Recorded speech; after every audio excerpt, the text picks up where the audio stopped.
So, Tom, do you want to come? Yeah.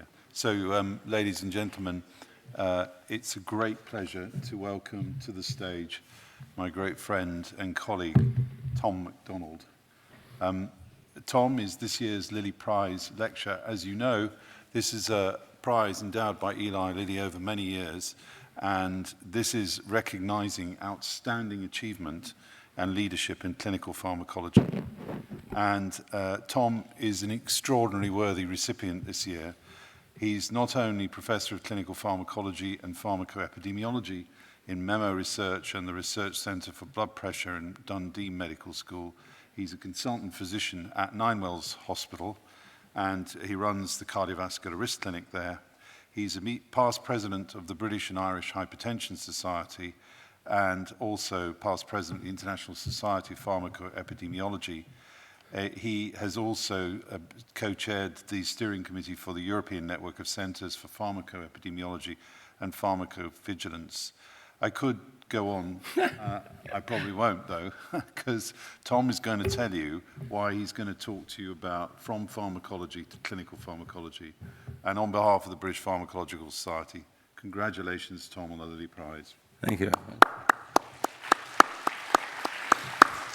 And we'll give you a bigger clap after your lecture. So thanks, Mark. Yeah, Mark's a dear friend, and he was also president of the British Hypertension Society. And I've just come from there, from York, from the British and Irish Hypertension Society. And you stop having overlapping meetings, please. That means, then we could both go. It's a work in progress. I'm going to talk about my journey from pharmacology to clinical pharmacology. And in, I think, no easy steps. These are my conflicts of interest. I don't have very many, unfortunately. But there we are. That's what I've been doing. So the Lilly Prize is supported by an arm's length grant from Eli Lilly and Company Limited. And the winner will be given the opportunity to give a lecture at the society meeting. So thank you very much. I will talk a bit later about a study I did for Lilly. But I'm going to start by telling you all I was a pharmacologist. Well, I still am a pharmacologist, really. My first degree was in pharmacology, and I worked with these guys at Aberdeen, Hughes and Kostelitz, who invented or discovered the enkephalins and the opioid peptides using mainly bioassay techniques. Bioassay techniques. Can you get a grant for that now? Bioassay techniques? Anyway, they'd used their Atlas deferens, as you know, and this is my BSc thesis front page. It says, the chemist might object to calling a preparation pure when it contains 99% of inert matter. On the other hand, the pharmacologist can sometimes detect small amounts of histamine in preparations the chemist considers pure. And that's the beauty of the bioassay. And I was given this preparation to work on. Now, it's just quite an interesting little preparation. I don't know if you all guess what it is, but you stimulate this tissue in the organ bath and it contracts. And then you put in ergotamine and beryllium, and the ergotamine increases the tone, and the beryllium blocks the adrenergic neurons, and it gradually increases in tone, and then when you stimulate it, relaxes. And you can throw every antagonist known to man at that, and you can't block it. At least then you couldn't. And you could show quite clearly. Well, this was the rabbit portal vein, by the way. Had you guessed? But you can show quite clearly that this is neuronal because it's blocked by tetrodotoxin, and you can wash it out. Now, Jeff Bernstock, who you may remember, lovely man, he died recently, unfortunately, in 2020. He thought it was purinergic nerves. And, the first time I put purines into this, I thought, wow, he's right. But then there was just fantastic tachyphylaxis with ATP and with other purines. And I thought, well, it can't be purinergic. And I don't understand this, why this happens. And this in itself is very interesting. Why does it happen? Somebody should find out, because I think there's probably something in that I've missed. Anyway, you'll know that this man, Luis Ignario, he got the Nobel Prize for discovering nitric oxide nerves. And I was looking at nitric oxide nerves in the rabbit portal vein. And we subsequently, did some experiments just confirming this. I missed a Nobel Prize, and I stayed in clinical pharmacology. In pharmacology, would I have got one? Well, probably not, but there we go. Yes, it was later shown that it was a nitric oxide nerve and not purinergic. So we miss opportunities in our lives, and our lives are defined by the opportunities, even the ones we miss. So this is another opportunity I missed. This is me in the Aberdeen University Students' Representative Council. This is a handsome man here up the back here. Actually, I've been a politician. You know this guy here? It's Alistair Darling, who became the Chancellor of the Exchequer. And maybe, should I become a politician? Probably not. I'm not a good enough politician, I don't think. Anyway, in my honours, viva voce, this is, if anybody's here is an undergraduate, take note, please, because I looked up the external examiner. I don't know if you get viva voces now in your honours final, but I did, and I looked up all his work and all the labs around him, and I successfully predicted every question he asked me. And I actually ended up knowing more than he did when I give the answers. And I think that's a message. My other people in the class didn't do that. Why not? Anyway, is that why I got a first? I don't know. But what next? Well, I was taken by my pharmacology people to show me what the career I could do with pharmacology. I was taken to Inverness Research. It's now called Charles River, I think. And I was there and seeing all these pharmacologists working away and PhDs working away. And then this Jag, this nice black Jag rolled up, and out came a chap in a sharp suit. And, he said, "How's my research doing?" I said, "Who's that guy?" He says, "Oh, that's the medical doctor." Oh, sharp suit, nice car, fancy a bit of that. And he was in charge. This was Walter Nimmo, and he was an anaesthetist in Edinburgh, and he had started this Inverness Research. And I thought, PhD or MBCHB? And that's where I jumped ship to clinical pharmacology. And Aberdeen, where I was with my BSc, offered me a 6-year MBCHB, if I got a 2-1, and Dundee offered me a 4-year course and paid me to demonstrate to pharmacology students.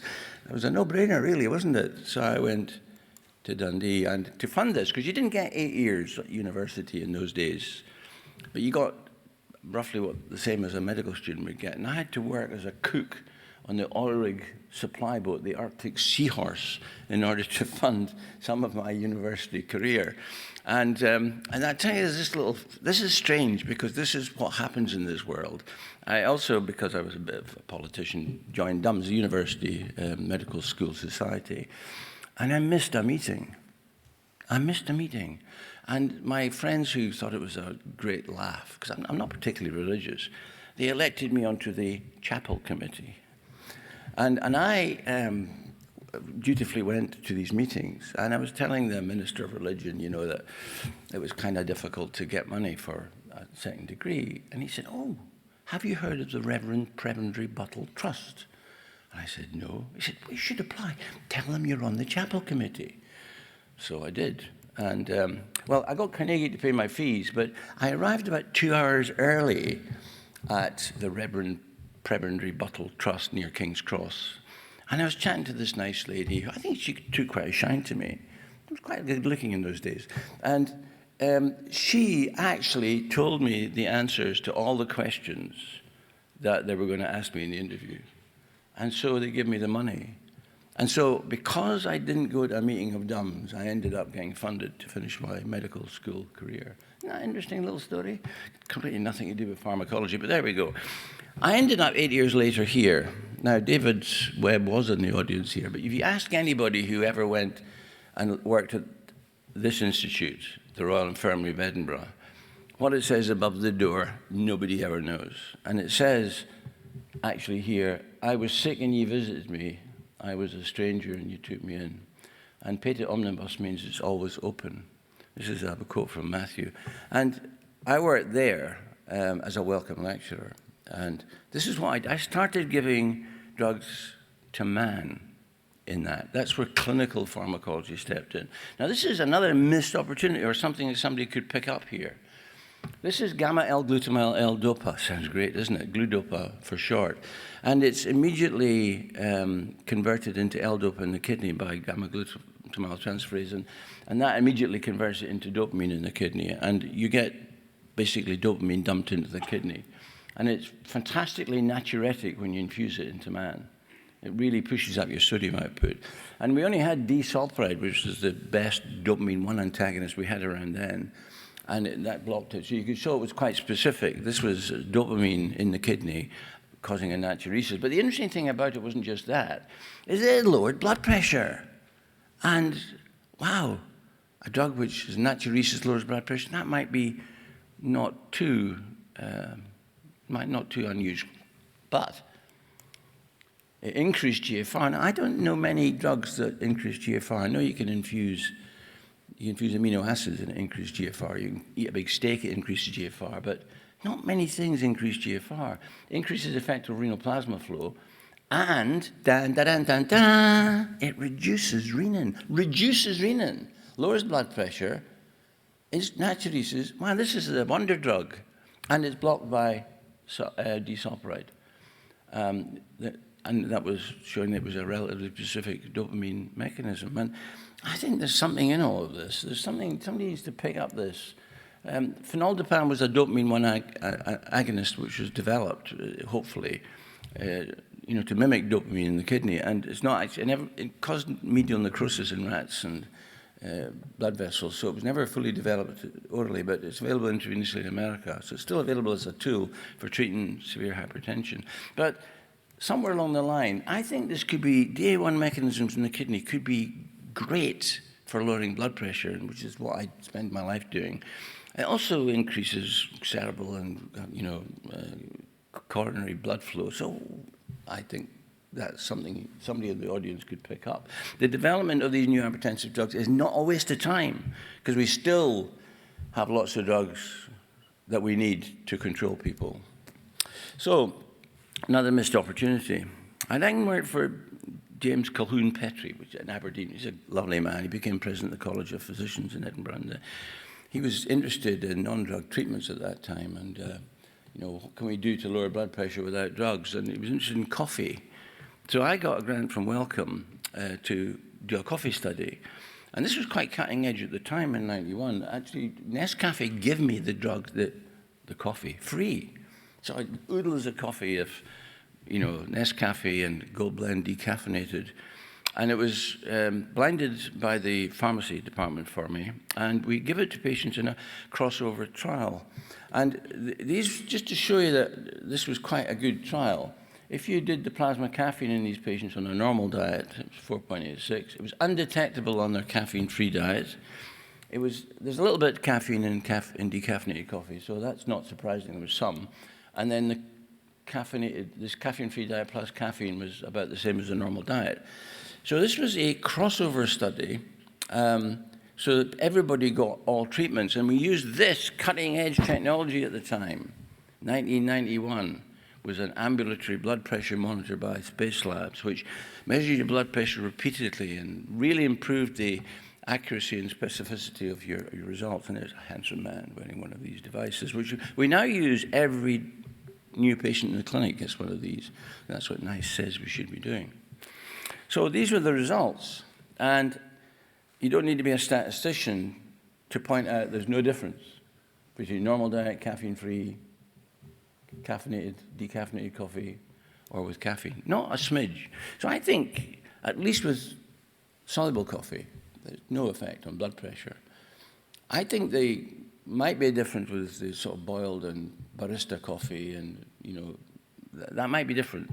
But this sort of coffee doesn't do it, and I think we could exclude quite a small difference in blood pressure difference with this. There was a wee hint with the clinic blood pressure, but most people wouldn't pay much attention to that. So the interesting thing is, I bet you all think you can tell the difference between decaffeinated and caffeinated coffee. And this was a double-blind study, and we asked the people, do you know what you were taking? And 32 out of 50 guessed wrongly. So the answer is, you can't tell the difference. So you might as well drink decaffeinated or caffeinated. Doesn't really matter. This is one of my least cited papers. I don't know why. I've got lots of least-cited papers. There's another one where I did 48-hour monitoring and showed the white coat effect quite clearly, but nobody took much notice of it. I thought you should ditch the first 2 hours of an ambulatory monitoring just to make it more accurate, or start it 3 hours after leaving the clinic, but that's another issue. This was not in high-impact research, so I moved on. And what happened on April Fool's Day 1990? Anybody know? I got appointed senior lecturer and consultant physician at Ninewells Hospital. I think it was over the principal's dead body, actually, but I actually did get appointed, and this is my Lilly study. Now, you know, I think if you're going to do mechanistic studies on blood pressure, you should always do a crossover trial. And this was another crossover trial. And be interested, I don't know if you know much about trials of blood pressure, but this was 36 people in those days had hypertension on ambulatory monitoring, which was untreated. That was 36 of them. We had 38 on 2 to 4 meds who were not controlled. That's called resistant hypertension these days, and it's a big problem for us to face. And the third group was 40 people on 2 to 4 meds who were controlled. And we give them this drug, and this is the placebo-corrected fall in blood pressure. 5 millimeters, that's a big deal in ambulatory monitoring. In resistant hypertension, it was 8.3. That's astonishing. That's the cat's pajamas. That's a great drug to add on to people with resistant hypertension. You'd love to do that, wouldn't you? You're difficult people. And it wasn't so good in people who are already controlled. But what drug was that? Anybody know? I tell you, there was queues of people wanting to take part in this study. It was really easy to recruit. Males particularly, but also women. Well, this was tadalafil. This was a drug for erectile dysfunction in men. You think the women were sprinkling it on their husband's cornflakes or something. But this drug, I thought, it came from this study we did earlier, which showed that this was an exercise study with tadalafil, and that's where the signal arose, and we did the other trial subsequently. But I think it should be developed as an antihypertensive agent, but Lilly didn't listen to me. Now they give me a prize, so there we go.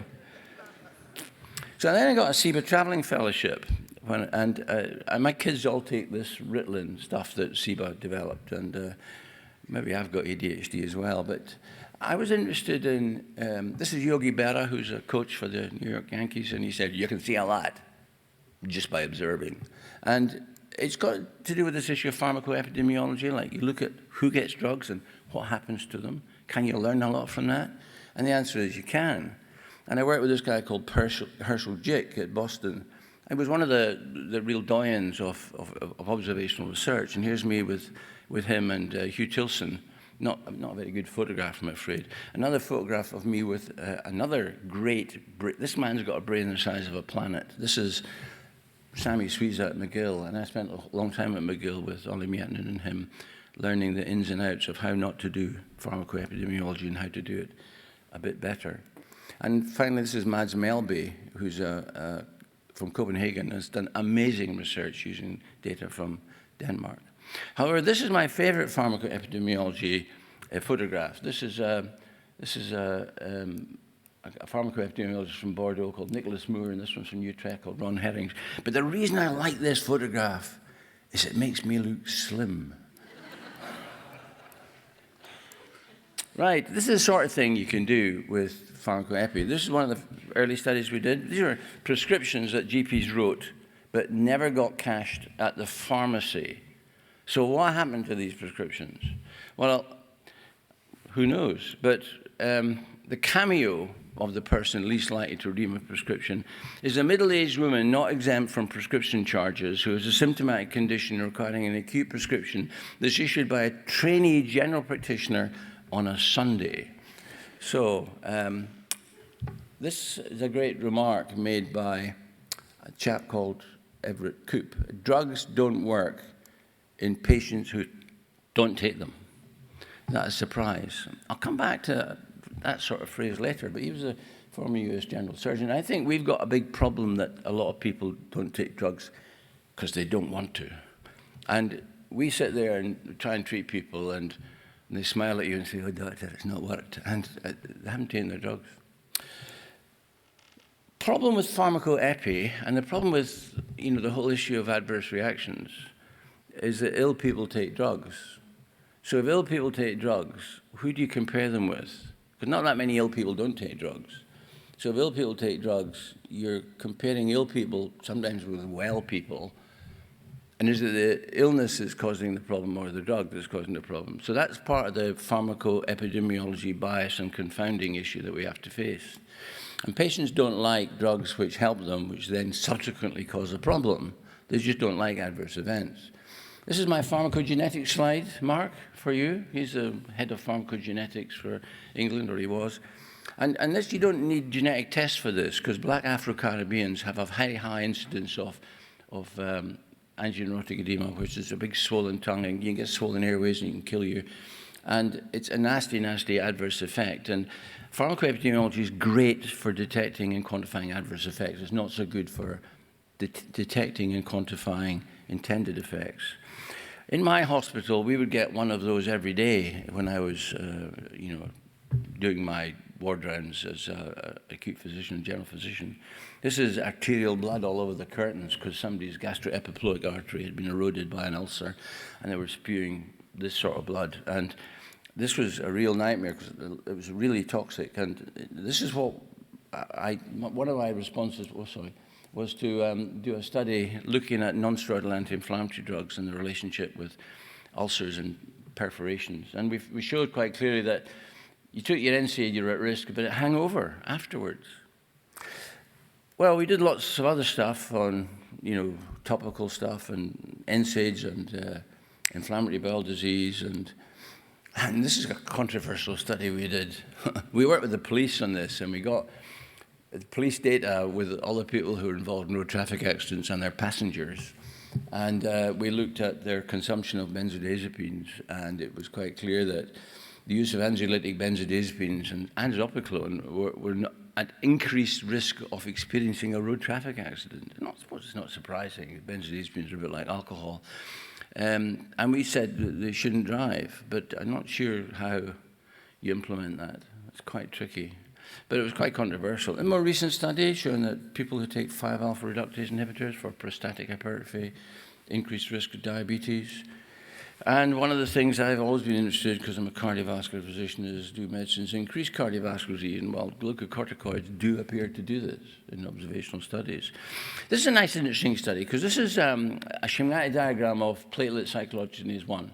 And you'll all know about platelet cyclooxygenase 1 because you're all, pharmacologists. And, aspirin normally gets into this cleft and acetylates the cyclooxygenase and kills it, and your platelets become unsticky.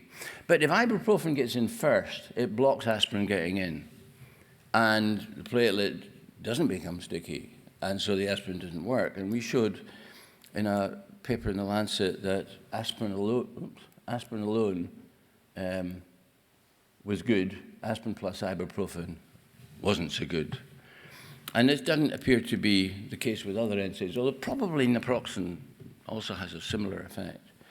So, small addition to our knowledge. This is another interesting study we did, because I don't know if you know, but a lot of drugs are available in fizzy or soluble forms.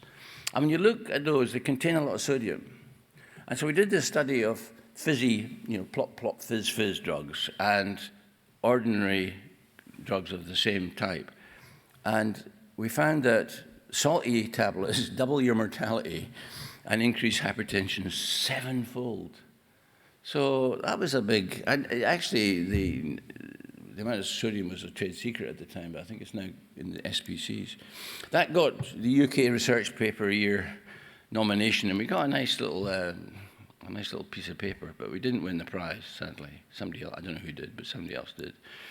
Now, I want to personalize this a little bit. This is me, handsome Tom, at the skiing holiday. I was a sensation of the slips. And I was a bit too daring one day, and I was down in the women's downhill in Schladming. I had a really nasty fall when the lifts were closed, and I damaged my hip. And about 10 years later, I had this, which is osteoarthritis of one joint in my hip. And that's bloody painful.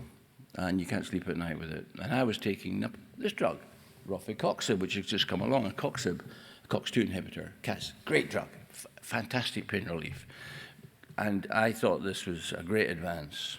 And then this paper came out. This was the New England Journal of Medicine reporting that there was a bit more myocardial infarction with rofecoxib than with naproxen. And, there was billboards in America, from lawyers saying, we'll sue the ass off Merck for this drug. And when you looked at the data, was naproxen good or was rofecoxib bad? Naproxen's quite a good COX-1 inhibitor. So it's COX-1 and COX-2, so you get some platelet, And it doesn't put up blood pressure as much as rofecoxib did. The rofecoxib was quite long-acting and didn't allow the kidney time to sort of get rid of the sodium. So then this other drug called Celebrex, or celecoxib, as it was called, a much weaker drug and shorter-acting drug, got painted with the same brush as rofecoxib because it was a COX-2 inhibitor. Now, I just wanted to show you my pharmacology slide. You remember you're all pharmacologists? You probably know this is off by heart. But here's a two-dose response curves, and the wider apart these are, the better. But let's just take these ones and take 3 doses of the drug. And if you have this dose, it's not very good efficacy, but it's safe. If you do this one, it's good efficacy, but it's not very safe, less safe. If you do this one, it's very good efficacy, but it's toxic. So what do we do as regulators? Well, I make that one over the counter. This your low-dose ibuprofen, which isn't actually that safe. This one gets prescription-only medicine, and this one's license is revoked. But it's the same drug. And I think dose is really important when you market a medicine, because you can market something which is safe as hell, but probably doesn't work very well, or something that's toxic as hell, but works extremely well. When I say toxic as hell, probably more toxic than lower doses. Diclofenac was the best drug for getting rid of arthritic pain, and it didn't get removed, but it got lots of publicity against it. And I think there was a big mistake because, at least in Scotland, people came off their diclofenac and went on to opiates. Was that good? Anyway, I went to the hearing about celecoxib at the European Medicines Agency because I was inside the tent in those days, but nowadays the divorce is final and I'm not European anymore. What a shame, eh? And I heard Pfizer do a commitment to a cardiovascular PASS trial. That's PASS means post-authorization safety study. And I want you to answer this question if you can. Which of these things is true? HRT was good. Observational trials. That's what we used to think. We used to give HRT to women with cardiovascular disease because that was good. And then HRT is bad, randomized trials. And the problem with observational data is that you get the wrong results sometime, and cardiologists won't do anything unless you've got a randomized trial, and they're probably right. So I had given a lecture when I was president of VISPE saying, why don't we randomize within databases? Why don't we do that and then follow them up, get rid of the confounding? And they all went, it'll never work. Well, this is a Scotsman's view of the United Kingdom, of course, adjusted for the intellectual contribution of its inhabitants, you understand. And in Scotland, we have all these things to do great record linkage and fantastic studies. And NHS Digital, I can't say enough bad about them. It could be great, but there's a whole lot of bureaucrats, and I don't know what to do about them. We need to do something. If anybody's got any influence, go and give them a good kick somewhere. So we proposed that Pfizer did a streamlined trial, randomizing them in drugs prescribed, electronic follow-up, prospective randomized open-blinded endpoint trial design. And we sent that to Pfizer, and it didn't reply. And then 2 years later, the EMA asked Pfizer, what are you doing about that trial you said you were going to do? So they were looking around for the people least likely to deliver this trial, which was probably me, and it was off the shelf, and said, well, why don't you do it? And then we'll be guaranteed failure. And I think that's what they were hoping, but it didn't work. We did the Scott trial, and we randomized, we screened 9,400, randomized 7,300, mean follow-up 3.2 years, 706 practices, 10 centers, 3 countries. And we prescribed the treatments. And this was it, the Scott trial, equivalent to other NSAIDs. So you took celecoxib, it's the same as any other NSAID, not any worse, not any better. But the estimated event rate in the people in this trial wasn't 2.5% as we had previously hoped, but it was 0.9%. And that's a feature of all the trials we've done, that the adjudicated cardiovascular event rate is low. Maybe that's because the people who take part in our trials are fit and healthy. Anyway, Memo Research went on to do another study called, which is a comparison of gout drugs, which is febuxostat versus allopurinol, 6,128 people randomized to allopurinol with a mean follow-up of 4 years. No difference. Well, no difference in a non-inferiority design. So we can argue about this. The on-treatment analysis was primary analysis. And I think if it had gone on in there 6 months, they probably would have had a superiority, but they didn't want to do that because it was too expensive. ITT analysis, which you could argue is the randomized population, is the more accurate result. That was also non-inferior. But there was a reduction in all-cause mortality with febuxostat. We yet don't quite understand that, but febuxostat reduced all-cause mortality. So I'd probably give allopurinol, well, I'd give febuxostat to my mother and give allopurinol to my mother-in-law because, you know, that's a mother-in-law drug. That's what you would do, isn't it? So I don't know which of these is the best analysis, and I don't have time in this study, in this talk, to debate it all, but if you ask me at the end, I could probably show you some more slides if I've got any time. Right, back to Sami Suiza, the man with a brain the size of a planet. A lot of people had done studies of allopurinol, suggesting how wonderful they were at preventing cardiovascular disease. And I mean, the Japanese give allopurinol to people with asymptomatic hyperuricemia. And he said that all these studies were affected by time-related biases. Immortal time bias was his big thing. And you know, half of the epidemiology nowadays is wrong. So we did the All-Heart study. And this is my colleague, Ayla, and I was the senior author in this paper. And Ayla presented at the European Society of Cardiology this study, where we randomized 5,721 patients to allopurinol 600 milligrams, big dose, or usual care, and they all had ischemic heart disease, and we followed them up for 4.8 years, and the result was absolutely equivalent. There were no difference if you give people allopurinol or nothing. And so allopurinol does not, at least in people with ischemic heart disease, does not prevent cardiovascular events. So it's in press at the Lancet now, and the time study I presented at the European Society of Cardiology, and there's a lot of stuff you've heard about the Spanish group who've say, taking your tablets at night, you reduce cardiovascular events by 45%. Well, I thought that might be true, actually. That would be a great thing to do. It would be the most cost-effective treatment ever. So we randomized 21,104 patients to taking their blood pressure tablets at night or in the morning. And we did a pretty good trial. We got record linkage and everything, and we adjudicated it all, and that is a great trial. And the result was no difference. You can take your tablets whenever you want. It makes no difference. There's some slight evidence that taking in the morning might improve compliance, but you can take it in the morning or the evening. It's a bit wobbly at the end because there was a long pilot study and there's very few people in the study towards the end here. So 5 and a bit years is that's where the data is really robust. That's now in press at the Lancet as well. Now, we've got time for scary stuff. What's it? Yeah, how much time? I've been doing my... I've taken 31 minutes so far, so I've got time to go. So you do some scary stuff as a clinician. I was interested in heart failure with preserved systolic function. This is a young person on treadmill, but we had quite old geriatric people and people who got breathless very quickly. And these people, they got pulmonary edema quite easily. And this is a scary study we did, where we put in a thing called a Swan-Ganz catheter into them all. And you float this thing through the subclavian vein, through the right ventricle, that through into the pulmonary artery, you wedge it into the lung, and you blow up a little balloon. And you can measure the left atrial pressure, or it's a surrogate for the left atrial pressure. And then we lay them down and exercise them supine on a bike. And this is what happened. When you exercise them, their left atrial pressure rises. Well, it's a pulmonary capillary wedge pressure, but it's a surrogate for the left atrial pressure.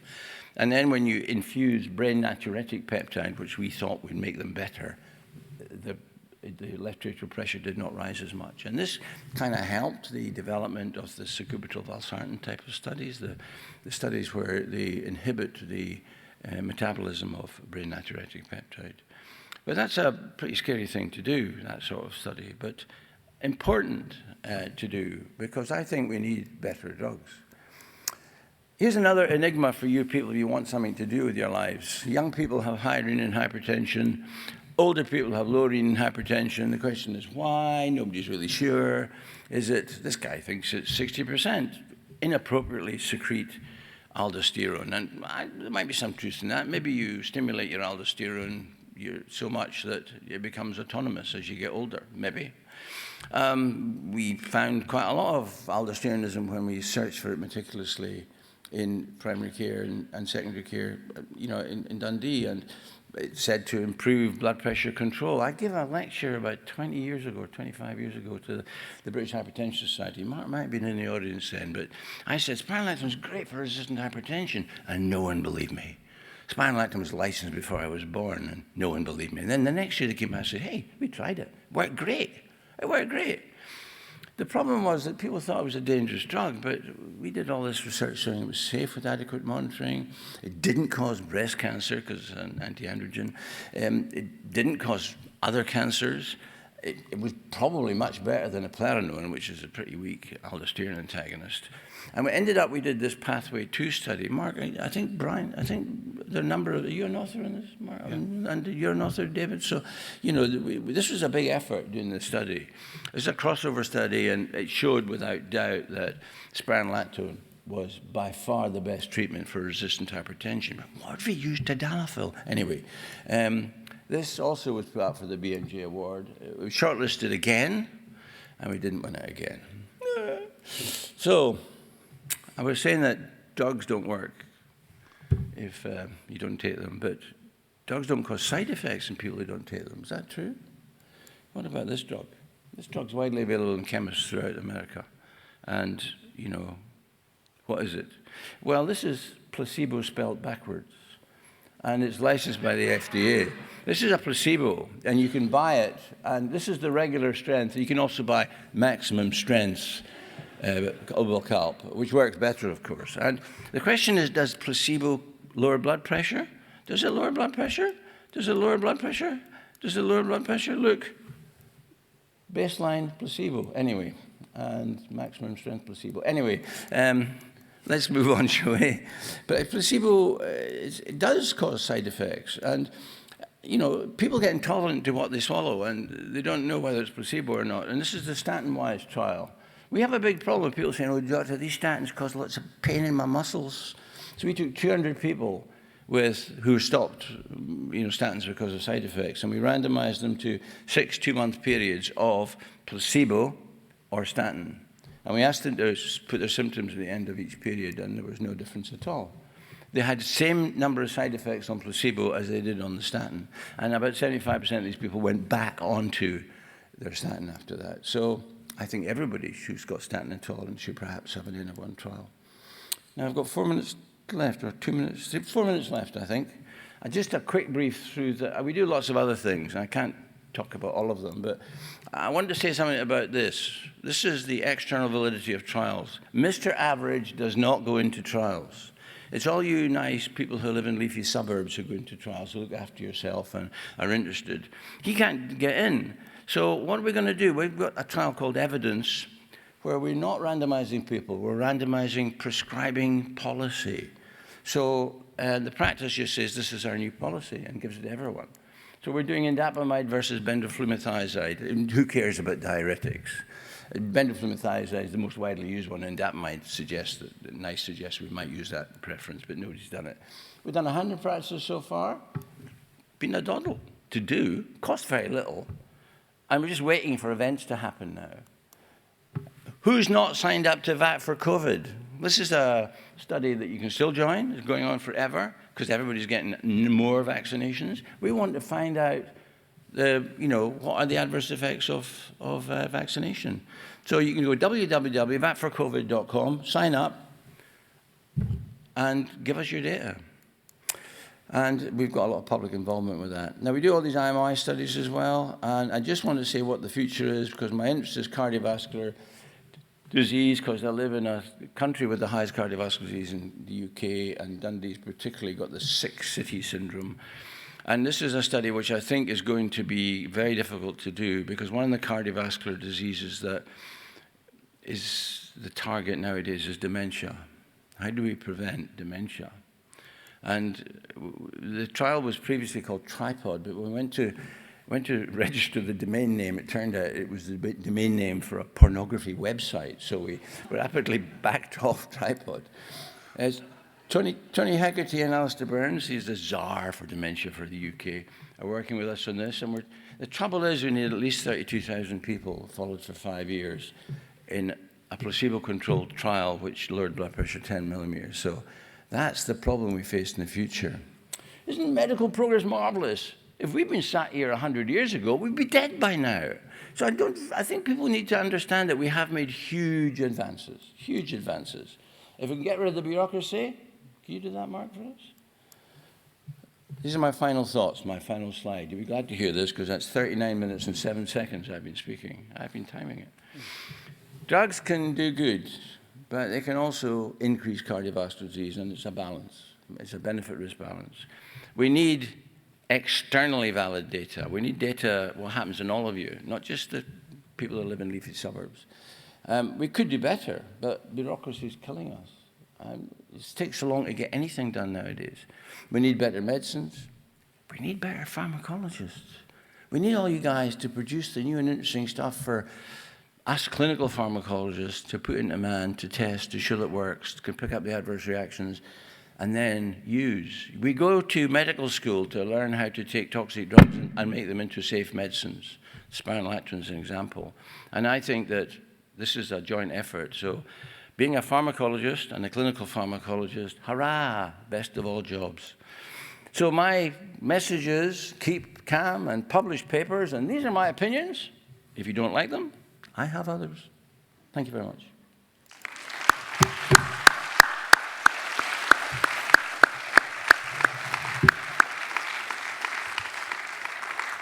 Well, Tom, as ever, an absolutely outstanding lecture, and you managed to keep us all with you through a myriad of your entire life. So we've time for one or two quick questions if the audience would like to ask those. I can't really see anything here with these lights. No, it's okay. Don't worry, the lights... They're all leaving. It must be lunchtime. No, it is lunchtime. Leave some for us. Number 3. Yeah, at number 3, please, yeah. Hi, I really enjoyed your talk. I'm a researcher from University of Central Lancashire. So I have a basic question with in concerns to side effects of the medications. There are so many medications with serious adverse drug reactions, suspected, unexpected, but even after proper reporting of the adverse drug reactions, the medications are still in the market, and they have caused already caused a lot of damage. I can give 1 or 2 examples, especially pioglitazone, which has caused around, bladder cancer around in 3,000 to 5,000 patients. But still, the drug is in the market, as well as some other drugs of like antineoplastics. So, is this causing hesitancy in people, in general people, to accept synthetic and semi-synthetic medications? Like you can obviously see vaccine hesitancy. Are people losing trust in medications?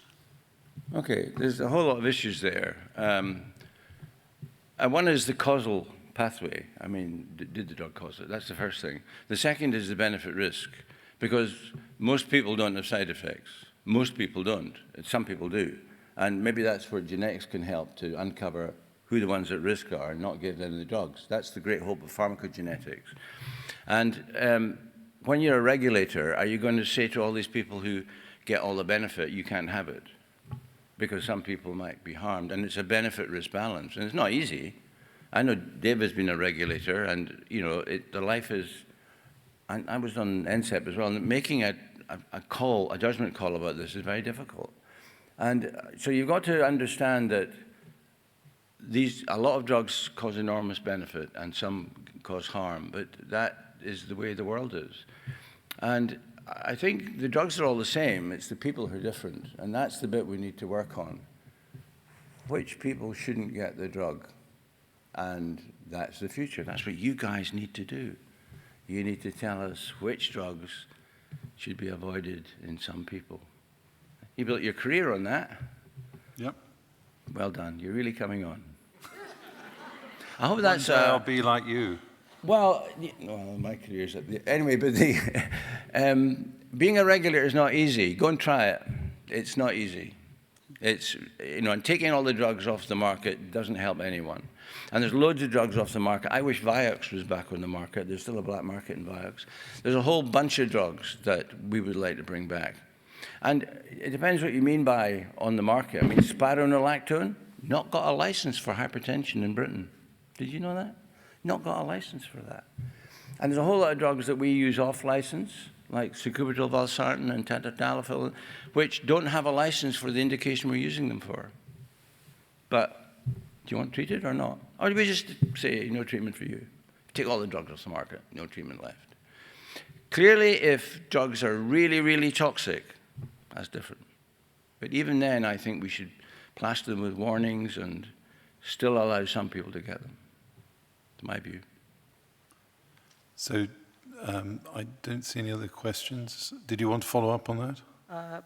No, I'm fine. I'm all right. Good. Okay. Thank you very much for that question. I'd like to, on behalf of the whole British Pharmacological Society and all of us here, thank you for an outstanding Lilly lecture. It's easy to see why you're this year's prize winner. And it was absolutely tremendous. You opened up a number of issues. And it's great to see the results of AllHat, because I spent the thankless time of being the DSMB chair for He was the chair of the IDMC, and that's a really a thankless task. That's the Independent Data Monitoring Committee. And I completely echo your view about bureaucracy. If we could get rid of most of it, we would be much better and quicker at doing these things. But on behalf of the whole society, all of us here, thank you so much for a wonderful Lilly Prize lecture. Thank you, Mark.